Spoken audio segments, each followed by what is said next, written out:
Сен де кітап оқитын болғансың ба? Қандай кітап оқып отырсың? Әлемдегі ең танымал шығарманы оқып отырмын. Жусан иісі? Жоқ. Жабайы алма? Ұшқан ұя? Жоқ. Мен партизан жазушы Қасым Қайсеновтың «Жау тылындағы бала» повесін оқып отырмын. Керемет. Мен Сәрсенғали Әбілқайыр нөмір 13-ші мектеп гимназиясының 6-шы А сыныбында оқимын. Мен сіздерге бүгін жарнамалайтын кітабым бұл Қасым Қайсеновтың 1961 жылы жазған «Жау тылындағы бала» повесі. Тақырыбы: 10 жасар Серіктің басынан кешкен оқиғасы. Идеясы: Серіктің өмірін кейінгі ұрпаққа үлгі ету. Ол майор Мергенбаевтың ұлы, атасының қолында ауылда оқып, жазғы каникулда қаладағы әке-шешесіне келеді. Көп ұзамай соғыс басталады. 10 жасар Серікті Жамал жетектеп эшелонмен ауылға кетпек болады.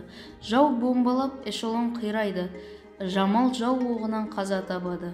Серік комиссар Савченконың әйелі Анна Ивановна мен оның баласы Бористің қаласында қалады. Анна Ивановна екі баланы алып туған жері Винница облысы, Самогородск ауданы, Зазулин селосында тұратын әкесі Иван Демтеевичке қиындықпен әрең жетеді. Сатқан құрбысы Тамара комендантқа бұларды ұстап бергісі келеді.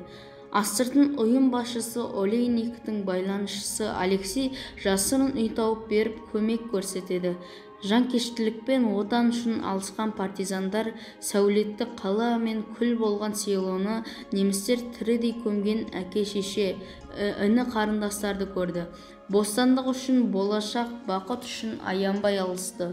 Жандармандардан ерлікпен қорғанған ауыл тұрғындарына Қызыл армия көмекке келеді. Повесть соңында майор Жомарт Мергенбаев ұлы Серікпен аман-есен кездеседі.